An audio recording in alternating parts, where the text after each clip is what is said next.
Fidel Alejandro Castro Ruz lahir pada 13 Agustus 1926 di Biran, sebuah kawasan pertanian terpencil di Kuba Timur. Ia bukan berasal dari keluarga miskin, melainkan dari keluarga petani kaya. Ayahnya, Angel Castro, adalah imigran Spanyol yang sukses mengelola ladang tebu luas, mempekerjakan banyak buruh lokal. Tapi justru dari sinilah rasa tidak adil mulai tumbuh dalam diri Fidel kecil. Setiap hari, ia menyaksikan ketimpangan yang mencolok. Keluarganya hidup nyaman, sementara para pekerja ladang hidup dalam kemiskinan yang memprihatinkan. Dididik di sekolah Jesuit yang elit, Fidel tumbuh sebagai siswa cerdas yang keras kepala. Ia bukan murid paling patuh, tapi sangat kritis dan suka mempertanyakan otoritas. Ia dikenal karena keberaniannya dalam debat dan kemampuannya berpidato, bahkan sejak remaja. Di sekolah, ia menyerap pemikiran-pemikiran dari tokoh revolusioner seperti Jose Marti, Simon Bolivar, dan Karl Marx. Buku bukan sekadar bacaan baginya, itu adalah senjata untuk membentuk pemahaman tentang dunia, tentang keadilan, dan tentang perjuangan rakyat kecil. Di Universitas Havana, idealisme Fidel semakin terbakar. Ia melihat korupsi merajalela, kesenjangan sosial makin dalam, dan pengaruh asing, terutama Amerika Serikat, terlalu mencengkeram Kuba. Ia mulai aktif dalam gerakan mahasiswa radikal, mengorganisir protes, dan bahkan terlibat dalam rencana kudeta di luar negeri. Bagi Fidel muda, kekuasaan bukan tujuan akhir, tapi alat untuk menghancurkan sistem yang dianggapnya menindas. Namun, idealisme itu segera mengarah ke medan perjuangan yang lebih berbahaya. Pada tahun 1983, Fidel mengambil langkah besar yang akan mengubah takdir hidupnya. Bersama seratusan pengikutnya, ia menyerang barak militer Moncada di Santiago de Cuba. Serangan ini dimaksudkan sebagai pemicu revolusi rakyat, tapi semuanya berakhir tragis. Banyak pengikutnya tewas, sisanya ditangkap. Fidel sendiri ditahan dan dijatuhi hukuman penjara selama 15 tahun. Namun, di dalam penjara itulah ia justru menemukan panggung baru untuk menyebarkan visinya. Di balik jeruji, Fidel menulis manifesto berjudul "Sejarah akan membebaskan saya". Ia menjelaskan dengan gamblang mengapa ia melakukan pemberontakan dan menggambarkan pemerintahan Fulgencio Batista sebagai boneka korup yang tunduk pada kepentingan asing. Buku itu menyebar luas dan nama Fidel mulai dikenal sebagai simbol perlawanan. Tekanan dari masyarakat membuat pemerintah akhirnya membebaskannya setelah hanya menjalani 2 tahun penjara. Tapi Fidel tidak menyerah. Ia justru semakin radikal. Tak lama setelah bebas, ia pergi ke Meksiko untuk mengatur ulang strateginya. Di sana ia bertemu Che Guevara, seorang dokter asal Argentina yang juga punya visi revolusioner. Persahabatan keduanya menjadi fondasi kekuatan baru. Bersama 80 orang lainnya, Fidel dan Che kembali ke Kuba dengan kapal kecil bernama Granma. Mereka mendarat di pegunungan Sierra Maestra, bukan sebagai tentara, tapi sebagai penggerak revolusi dari bawah. Dan dari sanalah perjuangan panjang dan berdarah dimulai. Perjuangan bersenjata di pegunungan bukan perkara mudah. Dari 82 orang yang berlayar, hanya sekitar 20 yang berhasil selamat dan bergabung kembali di pedalaman. Tapi di tengah hutan lebat dan medan sulit, Fidel membangun jaringan gerilya yang kuat. Mereka menggunakan taktik hit and run, menyabotase jalur logistik musuh, dan menyebarkan propaganda dari desa ke desa. Perlahan, rakyat mulai membuka mata. Mereka melihat tentara Fidel bukan sebagai teroris, tapi sebagai harapan baru. Fidel tidak hanya berperang dengan senjata, tapi juga dengan kata-kata. Ia pandai menyusun narasi perjuangan yang membakar semangat petani miskin dan rakyat tertindas. Ia bicara tentang keadilan tanah, pendidikan gratis, dan perlawanan terhadap imperialisme. Radio pemberontakan yang ia dirikan di pegunungan menjadi alat penting menyebarkan pesan revolusi.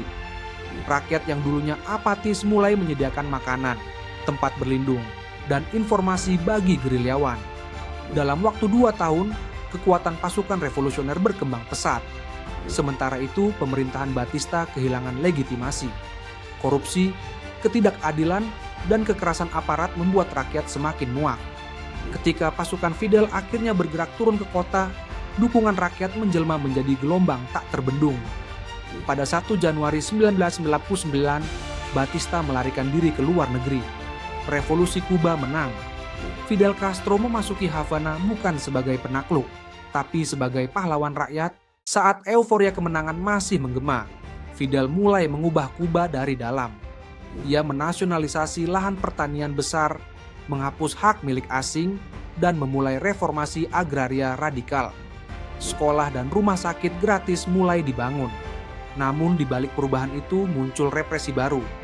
Fidel tak mentolerir oposisi, lawan politik dibungkam, media dikontrol ketat, dan kelompok yang dianggap kontra revolusi dihukum keras. Ribuan orang dipenjara, bahkan dieksekusi. Hubungan dengan Amerika Serikat memburuk drastis. Nasionalisasi aset asing membuat Washington marah dan memberlakukan embargo ekonomi yang menghancurkan. Fidel merespons dengan mendekat ke Uni Soviet. Kuba menjadi negara sosialis satu-satunya di belahan barat. Saat dunia terperangah, Fidel memposisikan dirinya sebagai simbol perlawanan terhadap kapitalisme global.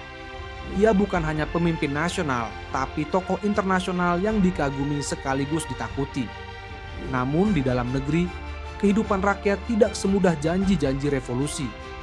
Ekonomi memburuk, makanan langka, dan rakyat mulai bertanya, apakah kebebasan hanya berganti wajah? Fidel tetap bersikeras bahwa semua itu adalah pengorbanan demi kedaulatan. Baginya, kebebasan sejati bukan soal memilih presiden, tapi bebas dari kelaparan dan dominasi asing. Tapi seiring waktu, suara-suara yang kecewa mulai terdengar, pelan, tapi makin keras. Puncak ketegangan dunia terjadi pada 1962, saat Fidel mengizinkan Uni Soviet menempatkan rudal nuklir di Kuba. Dunia mendekati ambang perang nuklir. Krisis rudal Kuba menjadi catatan sejarah berbahaya, namun sekaligus mengukuhkan posisi Fidel sebagai pemain utama dalam geopolitik global.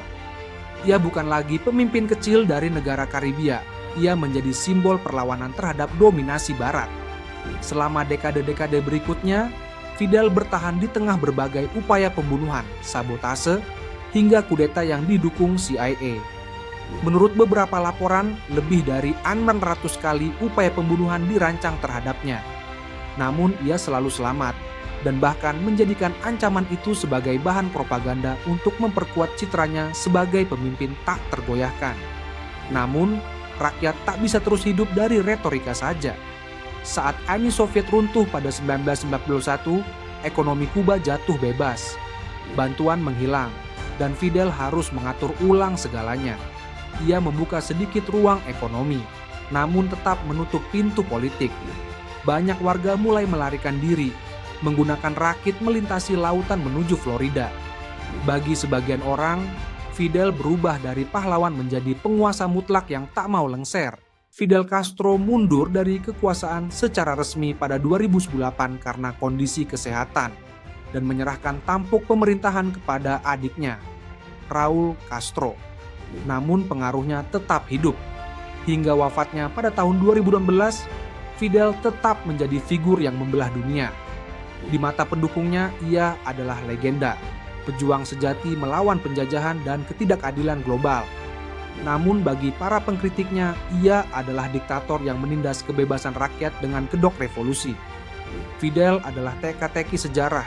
Ia membangun sistem pendidikan dan kesehatan yang dikagumi, tapi juga memenjarakan ribuan orang karena berpikir berbeda. Ia bicara tentang kemerdekaan rakyat, namun memerintah tanpa pemilu bebas selama puluhan tahun. Ia hidup sederhana, tapi memegang kekuasaan absolut. Ia bukan hanya sosok, tapi simbol, dan simbol tak pernah netral. Kisah Fidel mengajarkan bahwa revolusi bisa melahirkan harapan, tapi juga menyimpan potensi untuk menciptakan tirani baru. Sejarah tidak pernah hitam putih, dan tokoh seperti Fidel adalah cermin dari kompleksitas itu. Jika cerita ini membuatmu berpikir ulang tentang tokoh-tokoh besar dunia, bantu kami sebarkan. Klik like, tulis pendapatmu di komentar, dan subscribe channel Biografi Kilat untuk mengikuti kisah penuh konflik dan pelajaran dari masa lalu yang terus membentuk dunia kita hari ini.